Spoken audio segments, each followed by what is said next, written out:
Hi everyone, hail hail and welcome along to this very special episode of the Endless Celts podcast.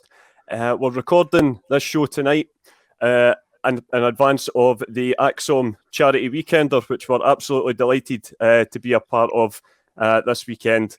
All funds raised from any donations this weekend will be going to St Mary's in the Carlton, not only the birthplace of Celtic, but a major stakeholder in lots of local charitable causes. So we're really hoping to raise as much funds as we possibly can. We appreciate it's a hard time of year, but anything you have that you can donate, please do so.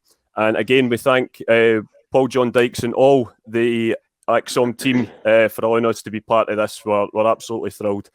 Like I say, if you haven't heard of us before, we're a relatively new podcast. We just started this year. And as you can see along the bottom, we're available on all the usual outlets, so feel free to subscribe and listen in if you so desire to do so. So for those of you not familiar with the podcast, I'm not the usual host. I'm one of the regular contributors. Stephen and the other co-host, John, have decided to sit this one out tonight, so they've left it in the hands of us four mere mortals to try and keep things ticking along for tonight. So I'll just introduce we've got Ross, Willie and Francis joining us for tonight. How you doing, boys? Very well, mate. All good, Very mate. well. Good. Yeah, all good. Excited about this. Mm-hmm. Oh, absolutely. Couldn't agree more, Ross. I'm very much the same. So we had a wee debate in the group chat of what to sort of make our contribution about and what we would discuss. And after a bit of to and fro, I think we just sort of decided that in the week that these guys packed out the Hydro just for the Acsom anniversary celebrations, we thought it quite fitting to go back over season 2000-2001, which was obviously the year that a certain Mr. Martin O'Neill took over and probably just changed the course of Celtic history in the process. But I think we'll start right at the beginning. I'll come to yourself first, Ross, and we'll sort of just kind of set the scene, as it were. You know, 1998, Celtic had stopped Rangers from winning 10 successive league titles. But Rangers responded quite forcefully with the appointment of Dick Advocaat, and Julie, going forward, won 5 out of 6 trophies available to them. And at the time, it looked very much like they were getting ready to have another crack at it. And we very much looked in the doldrums of the last league game against Rangers that season, finished in a 4-0 defeat. So to say that things were not looking rosy in the garden is a bit of an understatement. But then in the summer, 1st of June 2000, a certain Mr. O'Neill joined from Leicester City and uttered at the gates that he would do everything he possibly can to bring some success to the football club. I think he did that. Would you not agree? Aye, absolutely. He changed, like you say, changed the course of Celtic as we knew it for probably 10, 11 years previous to him coming in. That was, I was going to say it's my earliest memories. It's not my earliest memories, but it's probably my earliest good memories, barring, like, say, the Scottish Cup, where we beat Airdrie, and when we stopped the 10 and stuff. But he came in and he changed it. And I think before he came in, like you touched on the previous season, I think some quarters of the media were saying that we were 5 years behind Rangers at that point before he came in. And I think we're going to touch on it, signings and stuff. He built for the back, and just, don't get me wrong, he did get backed with a fair amount of money compared to previous managers, but he used it well, and it was just, he done everything in his power to bring success to the football club. And I think we all knew when he came in with his record at Leicester that he was going to be a good appointment. Just how good he was going to be, we didn't realise just how good he was going to be, and it was just a great season and a great 5 years under O'Neill, really. Absolutely. I couldn't agree more. Like you say, it's not my own earliest memory either, but it just to maybe coin Paul McStay's phrase, he just brought a buzz about the place. There was just something in the air from the moment he was sort of unveiled that it was a sort of signal, really, that times were a changing at Celtic Park. And obviously, not to discount the previous sort of regimes. Obviously, Dr. Joe, he maybe didn't bring silverware to the club, but he did lay some decent foundations in terms of the scouting process. Obviously, bringing in players that would go on to become key figures under O'Neill, like the likes of Johan Mialbi, to think of one, and obviously Lubo, and this year particularly. And also as well, for all we say, obviously the Barnes-Dalglish era was a bit of a disaster. Any sort of squad that loses a world-class talent like Henrik for most of the season, anyone would have possibly struggled. And again, the signings of the likes of Stilian Petrov and Bobby Petr also played a huge part in this season as well. But like you say, I just think there was something different when Martin came in. And as you touched to, Ross, I'll come to you next, Willie. Just regards to Ross obviously said that Martin was backed very much in the transfer market, and I think that was just almost a sign of the times, really. There's maybe generations of Celtic fans now can't really begin to imagine us spending so much money on perhaps one specific player or just how much that money would get you in the transfer market. But he went out and sort of made a few big statements straight away. He went off to the Euros and obviously brought in Jos Valgaeren from Roda, which is best part of £4 million. But his first signing, of course, was someone who's probably kind of stuck around longer than most. A club record signing at the time, a certain Mr. Chris Sutton. Kudos to obviously Celtic Park security for allowing him in the gates to sign that day. And you have to say £6 million. It was money well spent, wasn't it? It sure was. What a player, and what a signing to play up alongside Henrik. I think Henrik said himself he's played with the world's best, and him himself has confessed that Sutton was his best partner up front and the best player he played with that suited his game. He didn't have the best time at Chelsea, obviously. I was actually seeing from the Hydro interview during the week there that Sutton said that when he met O'Neill, he admired him from afar because he was a Forest fan as a boy, and Martin just pulled him aside and said, "Listen, you've had a torrid time at Chelsea. You're a much better player than that. Come on up here. I've got a vision of what we're going to do." And boy, he's turned that vision into reality.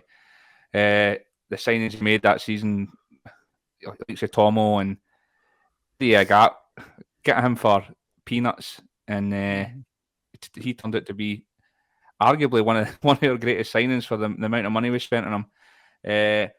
And he built that team. And at the time, I don't know if you guys see at the time. For me, it was always 4-4-2s, and O'Neill brought in this 3-5-2. And I can remember younger being and thinking, we never no used to the 3-5-2, but boy, it worked. And just his whole persona and the way he was, and I don't think we had a character like that at Celtic, not for a long time anyway.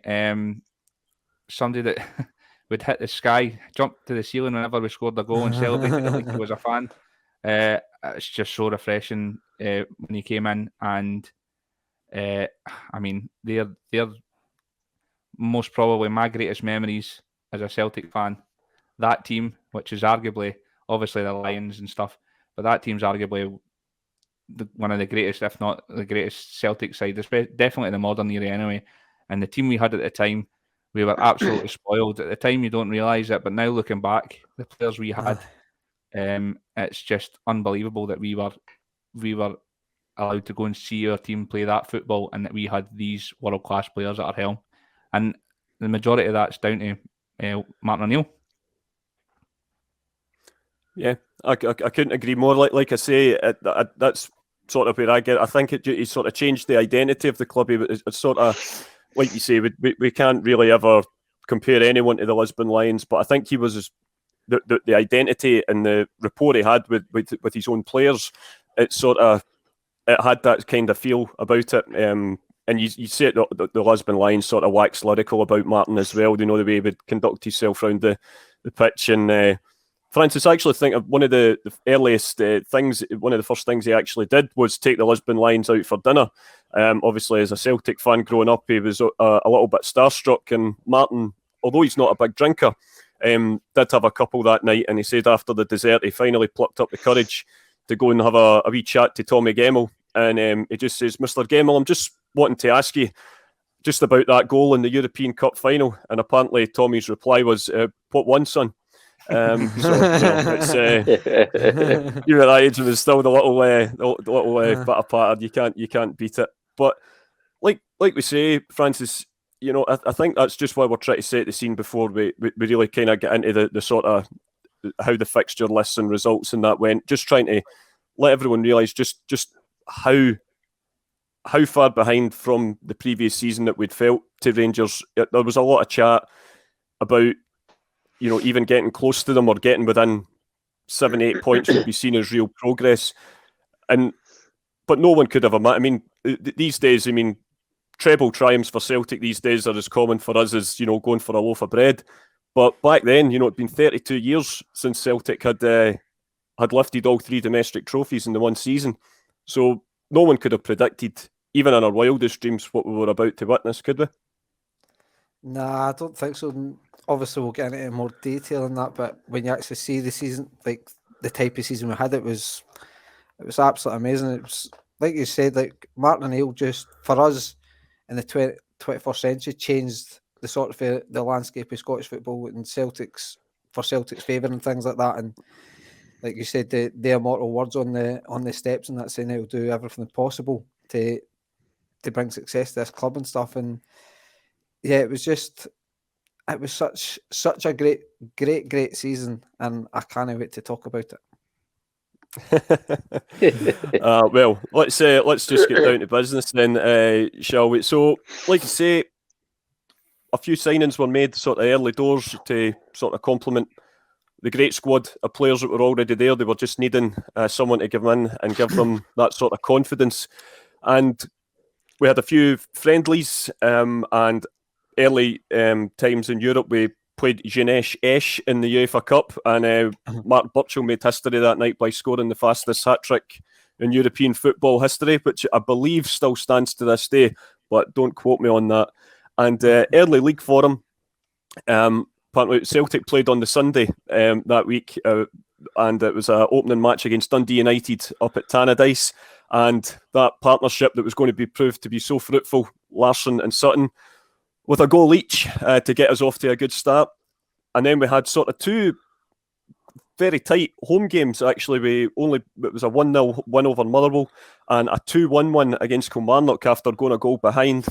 And the week after that, we then go to Tynecastle in a bit of a litmus test and blew them out the park, really. We were 3-0 up after 25 minutes, and the match eventually finished 4-2. Chris Sutton sort of gave an early indication of how he was going to be just an absolute terror for defenders up and down the length of the land.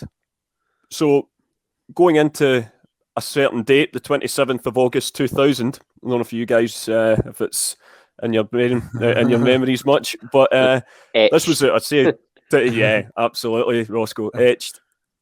The first 3 games were tight, but we got the 9 points out of 9. Sorry, 12 from 12. But Rangers had done the same. This was the first time in a long time that both sides would be lining up each other, the first derby with maximum points. Will we ever tire of talking about this game, Willie?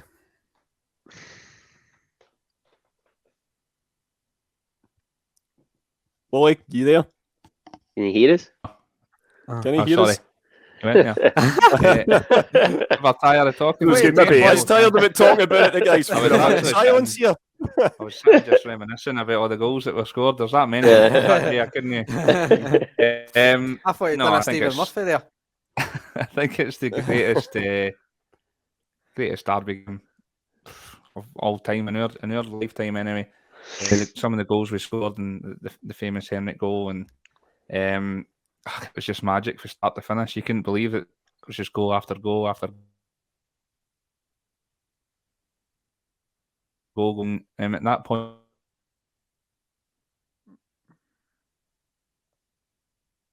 point in time. Against Rangers, they were the dominant force in Scottish football. So for us to do that and turn them over was just unbelievable. And like you say, because of the start of the season, when Martin O'Neill came in, and the kind of job he had to do, it's pretty similar to what Andrew's having to do this year. He's came in and it's like, we're so far behind him now, and it's a rebuilding job and this and that. But and we just absolutely hit the ground running that season, and the job he did was unbelievable. And one of the best managers about. You hear all the stories, you got all the smokers dinners and stuff, and the ex-players are talking about him. They're just absolutely in awe of him, and the man he was. So yeah, just magic, innit? 6-2 magic. The stuff that Celtic dreams are made of, according to Ian Crocker, Ross. I don't think any of us could disagree with that particular line of thought. Henrik's chip goal to make it 4-1, best goal you've ever seen in a derby? I would have to say so, aye. I can't think off the top of my head. Certainly, not in my lifetime, I can't think of a better goal. But aye, it was an unbelievable game. I can just remember just sitting there. Was it 11 or 12 minutes? We were 3-0 up. Yeah.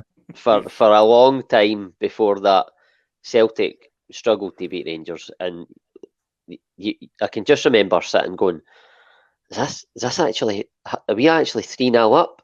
And the way it was going, you were looking at whoever you were sitting with and saying, "This could be anything here." Obviously, I mean, Rangers did come back into the game slightly. I mean, I know the score finished 6-2, but they did start to perform a bit better. I think they made it 3-1, if my memory serves me right. And then, Sutton and Larsson, just again, the partnership, the way they linked up, Sutton wins that header for Larsson to go on and score that goal. And then Sutton gets a goal at the end. And I think I have to say Larsson's second goal in that game, the header, although it was poor marking and it was a free header, he was just brilliant in the air, and that he just mastered that glancing header. I don't know if we'll touch on it later on in the podcast, but one of my favourite headers that I've ever seen Larsson scoring out with the two in the UEFA Cup final was the semi-final against Dundee United this season, where he's like beyond the front post. He sort of dives in. How he gets that in, I'll never know. He must have a neck like a giraffe. But aye, unbelievable in the air, unbelievable player, and absolutely privileged and honoured to have watched him in a Celtic shirt for 7 years. And what a guy to stay with us for as long as he did. He owed us nothing, but he just loved the club, and that just doesn't happen anymore. But aye, what a game of football. Even the way Lambert smashes that in, the celebration, you see him running away, and the camera is at the back of his head, and you can just picture his face. He's like wide mouth, can't believe what's happening either. Can he hang? The whole stadium just like, you just couldn't believe it. But aye, what an amazing game. Absolutely amazing game. Absolutely. And Francis, another, I'm just almost going to be robbing from Ian Crocker's dictionary again here. Obviously, we always talk about Henrik's 2 goals, but as we say, Chris Sutton got another 2 in that derby as well. And Ian Crocker alluded to the fact that Martin O'Neill had said when he first signed him that all he was lacking was a bit of confidence. Well, he certainly wouldn't be lacking it after that game. And he is quoted when he first came, like you say, when he was discussed with Martin. Yes, Rangers at that point were, the benchmark, but he wasn't coming up here to settle for second place, wasn't he? He made it quite clear from the start that getting the league title back to Celtic Park was an obsession for him, really.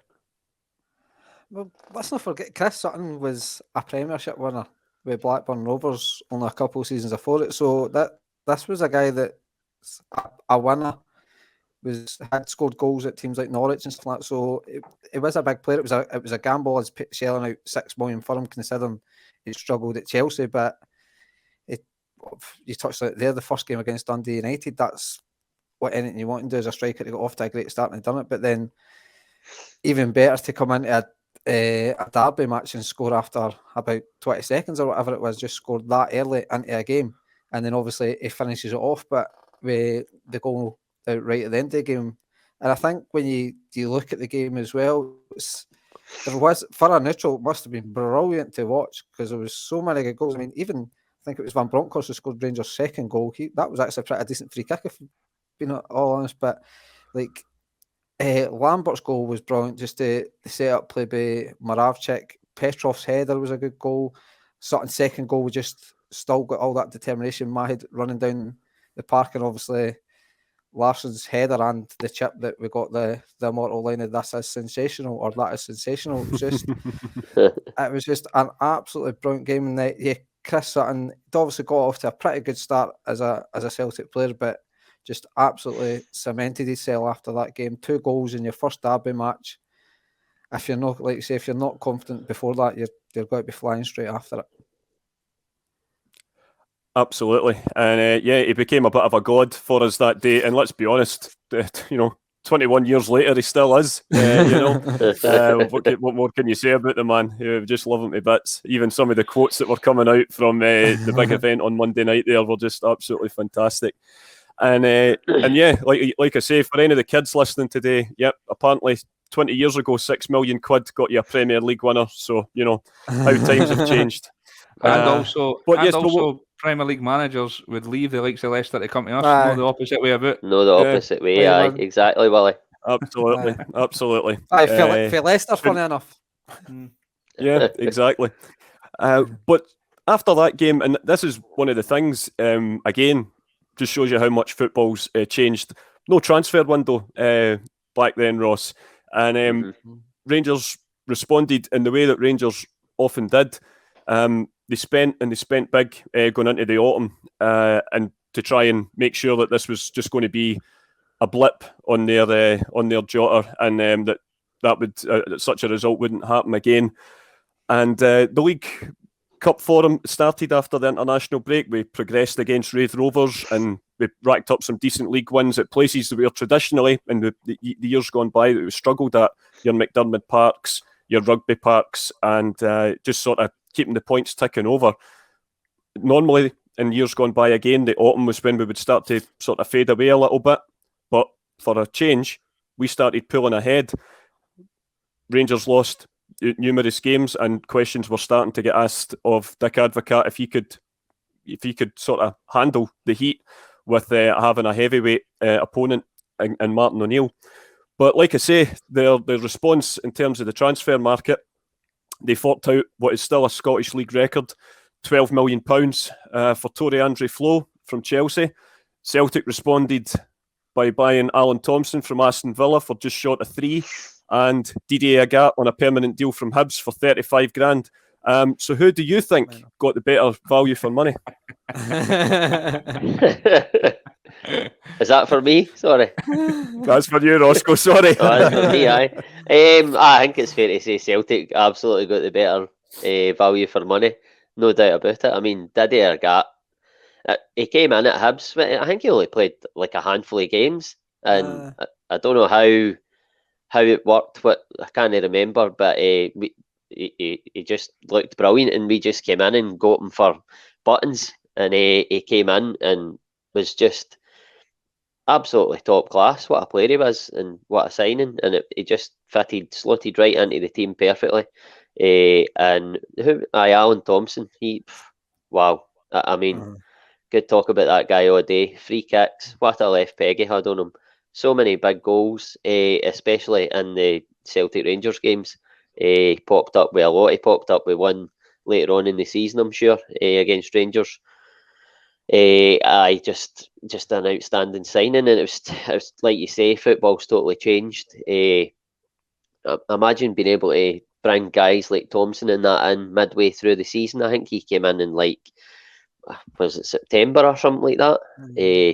Yeah. So just to bring guys like that in, and again, probably a proven Premier League player at the time, not a Premier League winner like Sutton, but Just the type of player we were able to get when Martin O'Neill was there was just a level above what we're used to. So I mean, they were 2 maybe 5 or 6. Like, you have to say, absolutely outstanding signings who are etched in the memory right to this day. Brilliant. Absolutely, I couldn't agree more. And again, domestically, Alan Thompson actually scored in his debut in a League Cup tie against Raith Rovers, and later on in the calendar year, we then knocked out Hearts with practically a reserve side to secure a place in the semi-final in the new year. But Francis, I'm just going to come to you. It was 2-2, and I think it was 2-2, and then the young boys came on and sort of stole the show.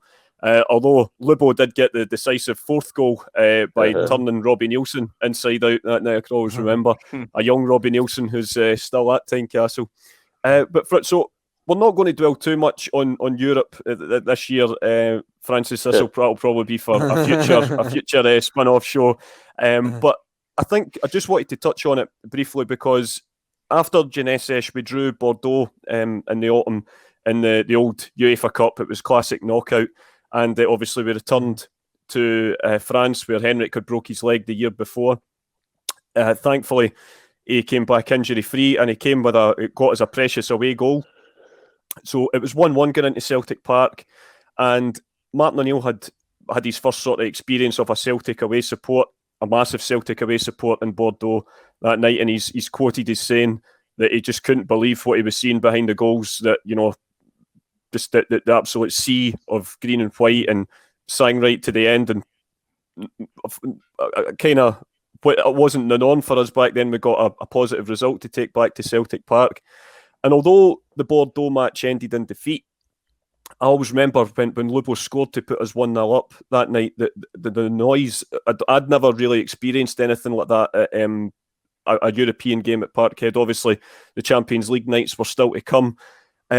But when you look at it that night, and we went toe-to-toe with a team that featured the likes of Christophe Dugarry and players like that, that you could almost argue that the blueprint or the green print, as it were, for Celtic in Europe under O'Neill for the following 5 years, we sort of seen the sort of early stages of that night. Even although we lost the match, we more than held our own against a top side. I totally agree. Like you say, Bordeaux were blessed with some good players and stuff, and it was like, I can remember after the game as well, a lot of fans kind of hung about and cheered the team on. Not cheered the team on, but were still there. And it was just, I think everyone around the club at the time had a feeling that was something special was happening domestically, and then could see maybe, yes, we've went toe to toe with a pretty good Bordeaux team. If Martin O'Neill gets a couple more players in place and things like that, we could actually really be getting Celtic back to where they belong in Europe and challenging and competing in Europe. And yeah, it was sort of the early signs of it. And as we say, in the years to come, he turned Parkhead into a fortress in European nights. You were going there regardless of the opposition going. It was a surprise if you didn't get the 3 points in Europe not so long after this season that we're talking about. Yeah, absolutely. And I think the thing is as well, William, as I say, it ended in defeat, but we sort of ploughed on in the league. We did drop points, but we against the likes of Aberdeen, and our first drop points against Motherwell. But apart from that, it was really a clean slate, and we were really building up a nice little gap in the league that Rangers didn't really ever make up. And when we get to Christmas time, a certain Mr. Neil Lennon entered the fray, the final piece in the jigsaw. A lot of us would argue. It took him a while to get up. I think there was protracted sort of negotiations with Leicester, but finally, just before Christmas, he made his debut in an away game against Dundee, and it was a match that, funnily enough, we were outplayed for most of the match. We scored early doors, but then Dundee, who we can remember also at the time were big spenders, got back into the match and really were by far and away the better team that night. But then lo and behold, Didier Agathe more than repaid the 35 grand we paid for him by getting a late winner And I think that was almost the point where you realised that this was a side, Willie, that wasn't going to let this chance of winning the league slip away from them. It was a different mentality under Martin. Definitely. Just going back, that's again, I talk about the man-manager side, and I think a lot of the players have touched on it and plenty of times before and said that he made them feel like mountains. That showed a different side this as well. I mean, like, they were a wonderful football inside, unbelievable, great football inside, great football to watch, but they could also show a bit of dig and get through these games and 1-0 here and there. And Neil Lennon, you're bang on, was the last piece of the jigsaw. He was perfect for that formation, for that group of players, to let the guys like Agat, Petrov, Moravcik skip forward and not have to worry because he's covering the defence in there in midfield. And he was one of the best at it at that time. I'm sure you'll agree. Another big fee, another big signing. What a team. Like, from start to finish, first 11, what a team. And for me, I think he was probably the one that was missing in the team to let everybody. And I know Lambert was he kind of sat there, but Lennon in there, just that cover for the defence. You could just let the front men do what they do best. And final jigsaw, perfect 11 for me. I don't think you can change much in that team. Absolutely. And Ross, so again, going back to the sort, just coming up to the end of the Christmas period, but again, a strange time, the fact that season there was no New Year derby.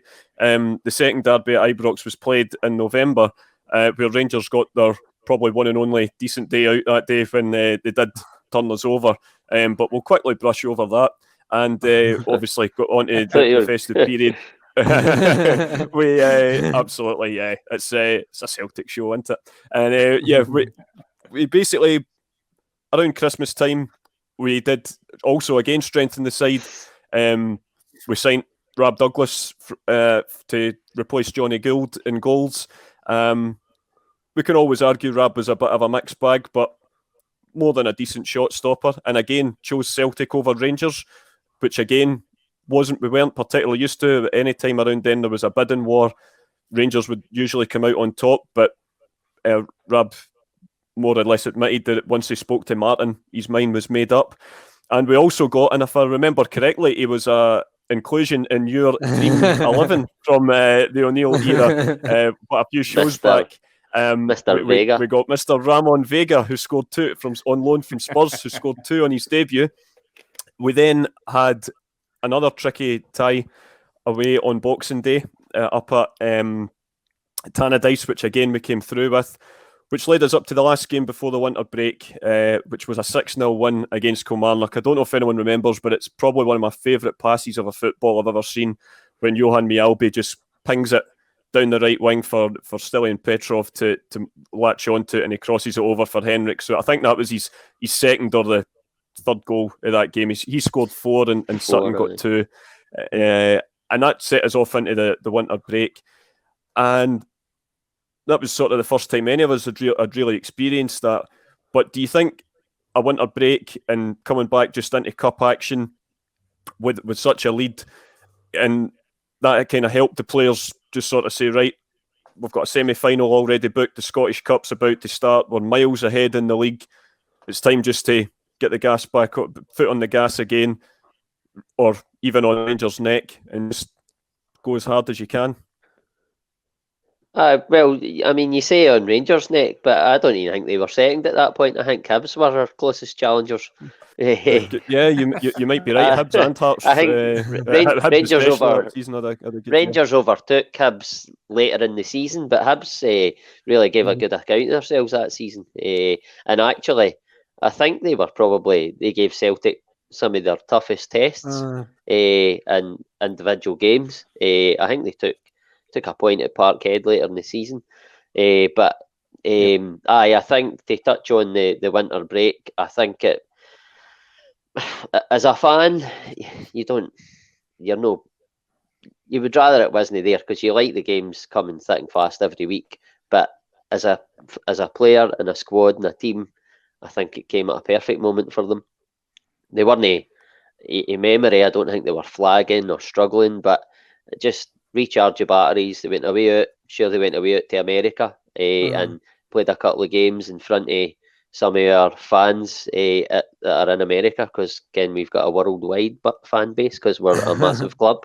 But aye, so I gave the fans over there a chance to experience the team in the flesh, recharged the batteries, got a wee suntan, and came back to go again.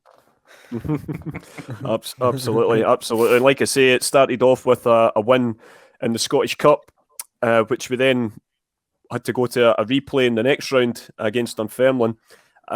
We drew 2-2 at East End Park, but thankfully your pal Ross Ramon Vega did the business in the replay by scoring a couple of goals along the Henrik, and that put us into the quarters against Hearts. But more on that later.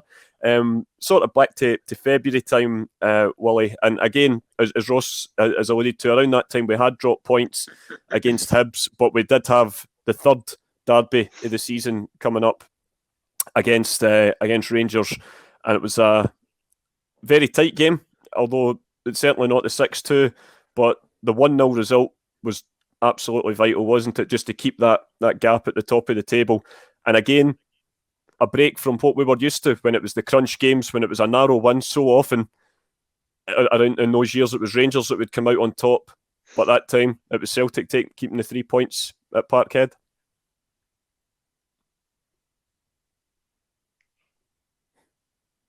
William, You want to talk about it again? is he froze? I'm not sure. Has he froze? Oh, he's gone, man. I think he may be off, so we'll come back to Willie. So, Franco, I'll put that question to yourself at the moment. Just sort of how important that game was to sort of just keep that 12-point gap there. Yeah, it's like the Kenny Derby match. It's always important to win it. It's always nice to win it, and I think obviously after obviously losing 5-1 to them at Ibrox, it's maybe questions were getting asked even low. Like say we had a 12-point advantage in the league, but your mentality and that was maybe getting questions and stuff. And yeah, it was a tight, nervy game and stuff. And then Alan Thompson, just with a nice wee toe poke, scored one of many big goals and one of many big goals against Rangers. So it just really cemented us back into the flow of the sort of the league campaign, to say, look, we're still here. We're not going anywhere. We're going at this strong. We're going to keep going and going and going. Just proved the winning machine that Martin O'Neill turned this team into. Relentless. Absolutely. That's absolutely the word I was going to go for us. They were just relentless, and just it was always, they were just like a machine that kept going, really, weren't they? Especially in this season. Wally, can you hear us okay? Are you back in from the... He's back from his hidden bunker.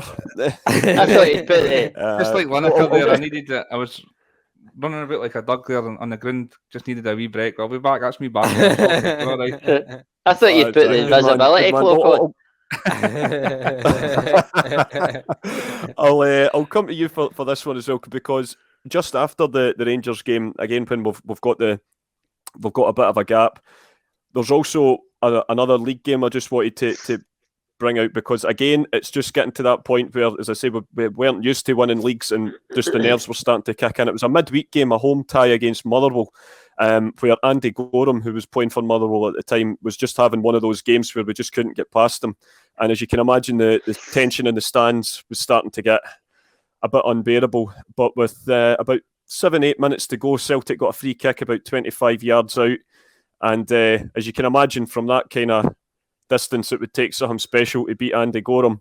But then again, if Andy Gorham is Superman, then Lubo Moravcik had kryptonite in his boots that night, didn't he? When he bent that free kick around the wall. Absolutely unstoppable to keep our 12-point advantage. It was a bit of a belter, wasn't it? Unbelievable. What a player.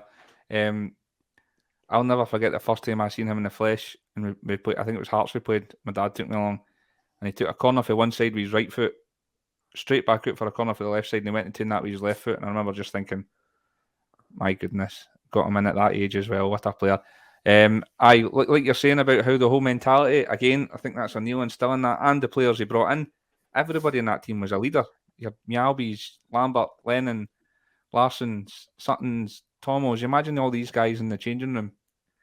If it's not going their way, they'll be tearing lumps at each other. Absolutely packed full of leaders.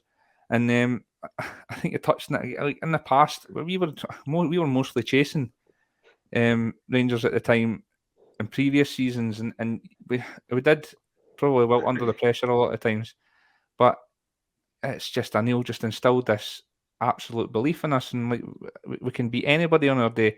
And you can't forget that Rangers side is a proper side. I think they had about 90% of the Dutch national team in their squad at the time, along with others.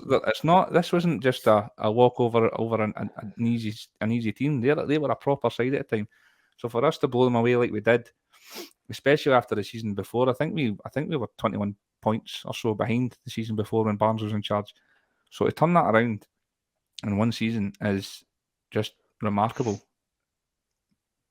Yeah, it absolutely is. And like you say, Rangers, absolutely. I think that's what makes the achievement even greater, just how good a side Rangers were at the time. Like you say, absolutely packed, back to front with Dutch superstars, which absolutely, of course, is the reason why the fans all wore orange at the cup final the year before. I'm sure there was no other reasons why. But Ross, we'll come to yourself just regarding the other derby that took place around that time. Was at Hampden, the League Cup semi-final. Again, another match where Rangers would traditionally have been the favourites. The League Cup was always a trophy that they used to sort of have the jinx on us. But again, Ramon Vega wins the header, cannons off the bar, Sutton puts it in on the half volley. A couple of minutes later, Henrik chips Kloss again. We're 2-0 up after 15, 16 minutes, and we're thinking, is this going to be another 6-2? But we were quite happy with a place in the final on a 3-1, weren't we? Oh, aye, absolutely. My favourite moment of that game was Bob Malcolm falling flat in his face. But to touch on the... Did you say it was Sutton that scored the first goal? It was. Now, Vega does the header, but it cannons off the bar and Sutton volleys it in. But the camera goes straight to Ramon Vega. Well, that's what I'm going to say, right? Because actually, I can remember being in the pub watching that game, right? And I had Vega to score the first goal. He's headered it. And then the camera panned to him. I was jumping about the pub going, yes, I've won the bet and all that. And then the next minute it was like Sutton had scored and I was like, what? Didn't even see him putting it in the net. I totally assumed it was Vega. But I quickly got over it when we brushed him aside and won 3-1 and got into the final of the cup. And like you say, that was another like sort of duck, if you like, broke. Beat Rangers in the cup. We got over the line with a game against them that you've touched on that looked like it was going to be 0-0. And Alan Thompson popped up and was there Brian Laudrup that day. It was a great game, and it's one that sticks in the memory, that semi-final, because of that bet. But I mean, I'm over it now. Just don't look like it, to be fair. I think I was getting back about 30 quid or something. That's a lot of money when you were an apprentice. A lot of money when you were earning £30 a week in an apprenticeship. I got you more than a few halves in the minors at that point. Tell me about that. So, like I say, that result booked us our spot in the first cup final of the season. The first match where we actually sported that fantastic hoops that Ross is sporting tonight. It came out on St Patrick's Day, so you can imagine there was more than a few purchases of it in the stands. And I just wanted to, just before that match, the week before it, actually, Stilly and Petrov suffered a horrific leg break, similar into what Henrik had done the year before, and that he was a player completely transformed under Martin O'Neill, Wally. So we just thought, God, is this going to derail our season as well? But you just think, again, the guy stepped in and we got the business done. But just a quick sort of thing, your thoughts on Stilly and Petrov, on his contribution and his transformation into a Celtic legend that season. Unbelievable. Again, I mean, I don't know where we find these guys.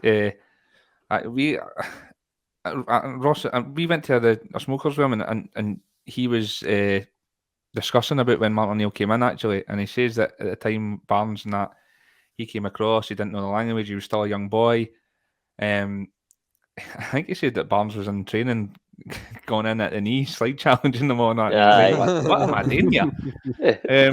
And just to give a wee insight, that he says about Martin O'Neill, I think he was talking about when he was with the club under Barnes, and his girlfriend and his dad and all that. They're all back home in Bulgaria, and they're not getting across to see him. And I think he had an appearance bonus. And all he needed was one more appearance to get a bonus. And with that bonus, he was going to pay for his girlfriend and his dad to come over on a flight, see a game, and obviously spend some time with them. And for whatever reason, Barnes and that didn't play him. And he never got his bonus. And he said he came back that pre-season, he was overweight. He was thinking he's not got a future at the club. And Martin O'Neill came in. And I think he said the first conversation he had with Martin O'Neill was... Martin O'Neill sat him down in his office and said, right, first of all, that contract you're on is ridiculous. We're going to give you a new one. I'm going to pay you what you deserve to get paid. Gave him his vision. He says, you need to work hard if you want to be in this team, but I believe you got what it takes. And Stan said he made him feel like a man mountain. Went away, trained his arse off, and lost about 3 stone and turned into the machine that he was that season. And what a player and what a servant he was. He could do everything in the midfield. He was tough tackling. He could pass the balls. He got in the box and scored goals, a bit like a Lampard. What a player, and what a job he did for us. Again, just another little view on how Martin O'Neill's man management turns a team. There's these players. We've seen it with Rodgers and stuff like that as well. Forrest being a prime example, looking like they're down and out, and then a new manager comes in, puts a bit of belief in them, and they just turn into a total different player. And thankfully, that's what Martin O'Neill did with Stan, and what a season he had. Absolutely. So Francis, English at a burger van. Aye, he's made his burger van. He says he wanted to learn English, so he just stood there and listened to what everybody was saying. Aye, that's right. You're hearing Queen's English around the burger van, absolutely. So, Francis, around that time, as I say, it was the cup final. The first of the treble was wrapped up with a 3-0 victory over Kilmarnock, where Henrik made again another wee bit of history, scored a hat-trick in the final. It was absolutely a terrific second half performance. The first half wasn't great, and then obviously Chris Sutton was actually red carded in the match. But we got the first trophy out the way, and we just had a few more league games to go, and then we would be league champions. But just before we clinched it, to do that, we needed 9 points for 9, and we had to go up to Pittodrie, where we won again. Didier Agat, proving his worth, scored a late winner. We then scored another late winner at at Celtic Park against Dundee in the midweek to set up the league championship clincher. Before the split, as I said, that was the first year that the split was happening. And 20 years later, I'm still trying to work out what the point of it is, but that's for another show, no doubt. But believe it or not, the game was actually on Sky Box Office that day. That's how confident Sky were, how good we were at the time. We commanded a slot on Sky Box Office, and it was a match against St Mirren. And where, of all the unlikeliest of heroes, Tommy Johnson scored the winner, and it was a pretty nervous affair, pretty similar almost to St Johnstone when we stopped to 10 a few years previously. A match where we maybe should have won by more, ended up being a bit nervous. But just to think, as we've spoke about, from where we were at one point the year before, 21 points behind Rangers, we had secured the title before the Easter holidays. That's not bad going, isn't it? It's okay, isn't it? It's kind of asked for anything more. Like you say, obviously you win the League Cup final. It's back then it was played a wee bit later than what it is now, but it's still played early enough that if you're in a good position in the league, you win a trophy, it gives you a wee kick to keep going. You get a wee feel for winning a trophy, so you kick on. And yeah, like you said, we went up to Aberdeen. It's even back then we liked a wee important result up at Petrov. It seems to have a wee thing Exton Celtic, just Petrov and big results. And going on to obviously the St Mirren game where Tommy Johnson, I think Tommy Johnson actually had a pretty decent season that season in terms of he scored, I'm not saying he scored lots of it, but he seemed to score important goals, had quite a few assists and stuff. And so, yeah, he'll always have a wee bit of history in Celtic, the fact that his goal technically he scored the goal that secured the league, so to speak, that season. So, and then he won it with what it would have been 6 games still to play. It was just party time for us for a couple months. Absolutely, party time indeed. But of course, the following week, Ross, we booked our place in the Scottish Cup final with beating Dundee United in the semis. Henrik scoring that magnificent header, as you alluded to earlier, to set us up on our way, and 2 further goals in the second half sealed our spot in the cup final. But as Francis alluded to, we had a couple of games before that we had to sort of round the season off, and the laptop loyal and all the Daily Record and their friends at the Sun were telling us that this was going to be the Celtic have had a great season, but obviously there was one final match against Rangers to be played at Ibrox, where we hadn't won for 6.5 years, and normal service would be resumed and the Teddy Bears would have a nice day in the sunshine. Lubo and Henrik had other ideas, didn't they? Oh, aye. I mean, I remember I actually missed the start of that game because I was working. I mean, I was about a second-year apprentice, so God knows what I was doing working on a Sunday, but I was. Working on the Sabbath, I tell you. I know. Blasphemy. I must have got coerced into it. But I think it was Lubo opened the scoring that day. Aye. Yeah, Lubo got the first 2. Yeah. Aye. So I missed his first goal. Obviously, he didn't have the benefit of recording and stuff then, so it was just missed. But aye, I mean, Celtic, I don't know, was it something like maybe, I think it was about 6 years or something for they'd won at Ibrox. 6.5. Aye, and again, like the 6-2 game, I've come in, it's 1-0, and you're like, okay, we're winning 1-0 at Ibrox, there's a long way to go. And obviously, we've been the better team throughout the course of the season. But 2-0, 3-0, you're again in disbelief. This is Ibrox we're at. Do you know what I mean? This just doesn't happen, but it did, and it continued to happen after that, because as we've touched on, O'Neill changed the course of Celtic in a new century, and we've never looked back since. But even Larsson's goal that day, to get it in for that angle, was just epitomised him again. He was just a phenomenal goal scorer. He scored every single type of goal you could possibly think of. And I think that season he finished with like 53 goals or something. I mean, if you've got a guy that's scoring you 53 goals in one season, you're going to win every single trophy. You just are. See that third goal at Ibrox? That third goal at Ibrox, the third goal at Ibrox, if you're Sean Maloney, you're sliding in and nicking that like, hey, all day. Aye, absolutely. He'd have got pelters, but he'd have got pelters.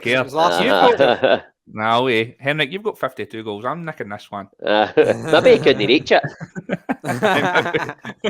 Three short legs. I think it was just it's just the way that all the players went up to the Celtic end that day, just giving it big licks. It was just they just knew that nobody was getting close to them in Scotland that season. It was just absolutely perfect. And Wally, I'll quickly go to Henrik just before we touch on the cup final and we wrap up.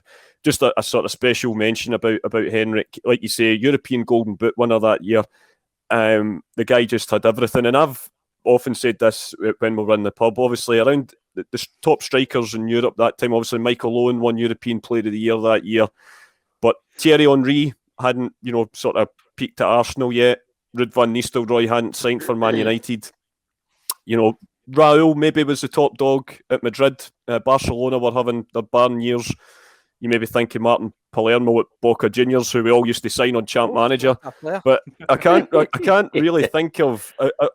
You wouldn't have swapped any of them for Henrik, wouldn't you? The guy was just an absolute god. unbelievable. I think the reason he's not winning the sort of titles is because of the league he was in and the club he was at.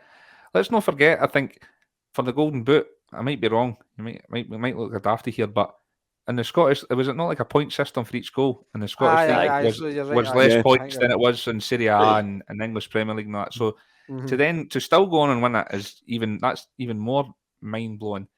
We could do about 25 podcasts just on Henrik Larsson. What can you say about the player that's not already been said? And we've touched on that in our podcast before. And for me, more than anything, more than the talent, more than the player, more than the hard work he was, it's the loyalty to stay at the club. And when he talks about it, how his family was settled, he was happy, he was on a good contract, he was playing European football. Why would he want to go anywhere else? Why would he not want to play in front of the best fans in the world? That is not something that happens in the game nowadays, and it wasn't something that happened in the game back then either. What a player, what a person. I'm just absolutely privileged to being able to see him in the flesh and be able to enjoy him playing at my football club for as many years as he did. It's just an absolute joy and privilege. Absolutely. Well, I'll absolutely second that. I'm sure the boys would as well. I just think sorry, Frank, about that. I was going to say, just as well, Vim knew about that wee clause in the contract there. Oh, absolutely. I mean, Vim Janssen, there's another one we could do a show on. You know, he turned up, stopped the tent, signed the king, and left the building. You know, what a boss. Absolute legend. Mic drop. But Ross, just to sort of to round off, we had a couple of league games after Rangers. A couple of them were actually we lost a couple of the last two league games, believe it or not, at Kilmarnock and Dundee at home. But I think we can. I'm pretty sure we can forgive the boys for that, because we had a Scottish Cup final to prepare for against a team, like you say, who gave us all sorts of issues that season in Hibs. And again, just like in the League Cup final, we ran out 3-0 winners. Henrik didn't quite equal Dixie Dean's record of scoring a hat-trick in a League Cup and Scottish Cup final in the same season, but he did score two cracking goals, along with Jackie McNamara, who scored when he came on. And our first treble in 32 years was secured. It was a special day, wasn't it? Oh, God, I can't mind much of that day, to be honest with you. I think I was going on. I was nearly 18, so I was. I enjoyed myself. I was breaking the law. I was breaking the law, man. I didn't care. We'd won a treble. It